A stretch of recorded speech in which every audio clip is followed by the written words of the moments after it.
আমি যদি ওই মুরগিটা যদি কোরবানি যাবে দিই, তাহলে কি মনে করো যে গোসাও বেশি হইলো, মানুষের লিল্লা একটু বেশি পাইলো, কোরবানি এইটাই হবে। কিন্তু খোকা ও সিনার গোশ বলে আমি কোনো আমি লিল্লাই দিতে পারবো না।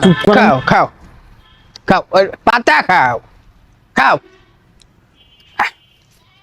এই হুজুর, এই খোকা, আসো দিন এদিক, আবার এদিকে আসো দেখ, মসজিদের দিকে যাচ্ছিলাম। হ্যাঁ ঠিক আছে, খুব সুন্দর ছাগল, সুন্দর ছাগল। হ্যাঁ কোরবানির ছাগল। আসলে তোমরা একটা কথা কও, আন্দাজে কথা বলছি না এগুলো। যাই হোক, তুমি এইবারে এসো দিন একটুক্ষণ, এইবারে এসো, ছায়া এসো। বলতিস কে খোকা, আমারও একটু ওই মশলা দরকার। মশলা দরকার? মশলা দরকার, মশলা না, এটা মাছ আলা। হইলো, যাই হোক। তা আমরা তো ওইভাবে মুফতি না।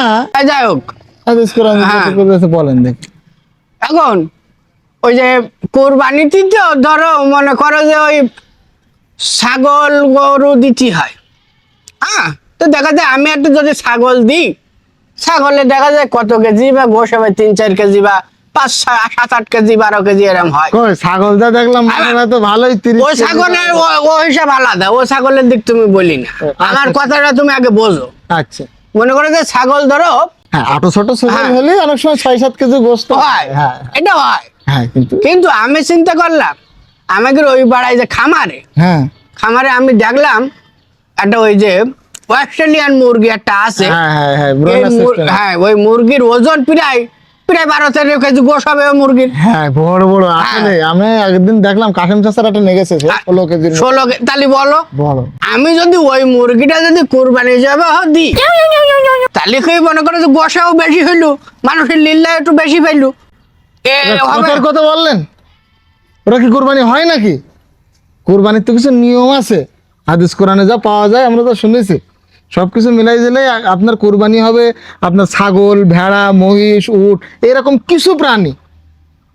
আপনার এই পোল্ট্রি মুরগি বা এগুলো মুরগি, এগুলো তো কোরবানি হবে না। তাহলে হবে না, কোনো মতে হওয়ার কোনো লাইন নেই। হয় কি মানে ওই গোসা কিন্তু বেশি হইতো। তারপরে গোশে বেশি হলো, ওর তো নিয়ম নেই, আপনি গোশ বেশি খেলাম না, মানে হয় কি ওই যে 12-8-9 কেজির জায়গায় ধরো 10-12 কেজি হইলো, দরকার নেই। আমি মানুষের একটু বেশি দিলাম, দেখা যায় আমি রাখলাম না, সম্পূর্ণটা আমি দিয়ে দিলাম। আপনি ও করবেন কেন? আপনার তো বড় ছাগল আছে, আপনি এর থেকে দিয়ে দিবেন না। এবার তুমি বারে বারে ওই ছাগলের দিকে কেন তাকাচ্ছ? কোরবানির জন্য কিনেছি আমি, ঠিক আছে, আমার শেষ করতে দাও।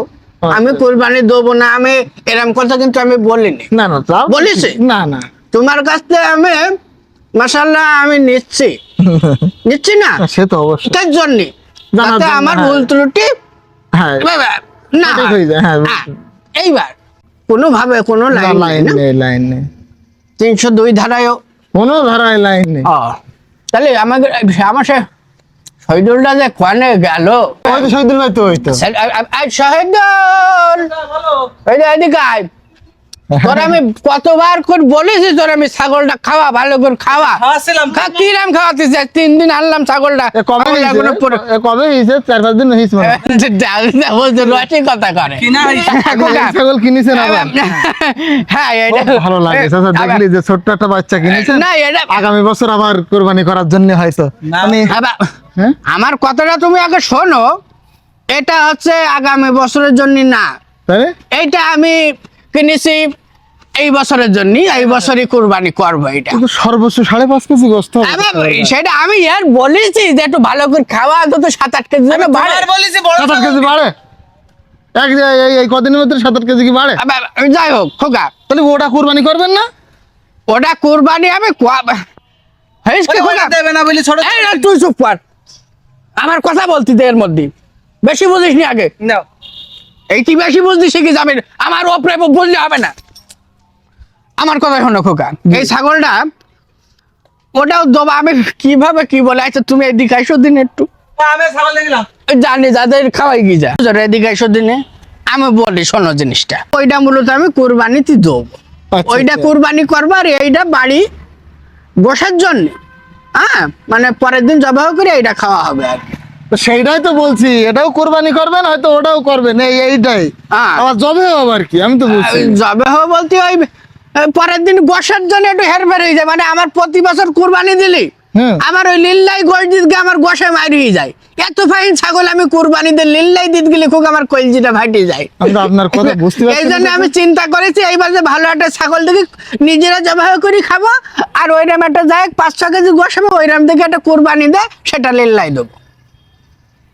এটা কোনো কথার কথা বললেন চাচা? এটাতে আপনার অন্তরে তাকওয়াটাই প্রকাশ পাবে না। কেন খোকা? কারণ আল্লাহ তাআলা বলছে লা ইয়ানালুল্লাহু লুহুমুহা ওয়ালা দিমাউহা ওয়ালাকিন ইয়ানালুহু তাকওয়া মিনকুম। আল্লাহর কাছে গোশত পৌঁছায় না, চামড়া পৌঁছায় না, রক্ত পৌঁছায় না, আল্লাহর কাছে পৌঁছায় মুমিনদের অন্তরে তাকওয়া। তো সেই তাকওয়া আল্লাহর কাছে কিভাবে যাবে? আপনি তো প্রথমেই কৃপণতা করতেছেন। আবার- সি চাচা সি, হবে না, হবে না, হবে না এটা। আপনি কি করলেন? সব দিক হচ্ছে না তো। এই যে যাই হোক খোকা, জি, বলতে যাইবে ওই গোশে মাইরিয়ে যায় আমার প্রতি বছর। গোশের চিন্তা করে তো কুরবানি হবে না। কুরবানি মানে ত্যাগ। আপনি আল্লাহর কাছে ত্যাগ করতেছেন, তাহলে আপনি আবার সেটা গোশের জন্য করলে তো এটি কুরবানি আল্লাহর দরবার কবুল হবে না চাচা। তাহলে খোকা যাই হোক, তাহলে এইটাই দেবো কুরবানি। তুমি যেহেতু বললি চাও কুরবানি এইটাই হবে, কিন্তু খোকা ও সিনার গোশ বলে আমি কোনো আমি লিল্লাই দিতে আপনি পারবো আবার না। চুপ করেন দিন। আমি ও সিনার গোশ দিল ও সাইডটি ঠ্যাং ভরি আমি লিল্লাই এগুলো দিতে পারবো না। আচ্ছা, তাহলে কি সেই তাকওয়াটা অর্জন হইলো? আপনি যেটা খাবেন, আপনি মানুষ, গরিব মানুষকেও সেইটাই দেবেন, এইটাই তো নিয়ম। আপনি যদি ভালো গুণ রেখে দেন আর হাড় পাজলা মানুষের পাঠাই দেন, তাহলে কি হবে? হলো বলেন? এটা কি কুরবানি হবে? এটা কি ত্যাগ হলো? বুঝতে হবে তো। না আসলে কুরবানি গোশত খাওয়ার মূল বিষয় না এটা, তাই না খোকা? এই রাম খুঁড়ি আমার আমি ওইটার আমি কি বলবো, ওই ছাবড়াটা থাকে আমার সাথে, আমাদের একটু ভালো যুক্তি দেয়, তা মোটে দেবে না। আমি একা একা থাকি, ওরা আমি বারবার বলেছি আমি একা থাকি, আমার মাথায় শয়তানে চাপ দেয়, তুই আমার পাশে পাশে একটু থাক, ওর বাড়ি খুঁজ পাওয়া যায় না। না তবে এবার তো মন খোলাসা করে নিয়ত করেছেন, যেটা নিয়ত গুলো নিয়াত এইবার এই ছাগলই দেবেন। এই ছাগলই দেবো। নিয়ম যা যেভাবে যা বলতে জি, জি। দেয় আচ্ছা, জি। আমি সেইভাবে পালন করবো। আলহামদুলিল্লাহ, ঠিক খুব আছে খুশি খোকা? হলাম। খুশি হয়েছ তুমি? খুব খুশি। এই সহ্য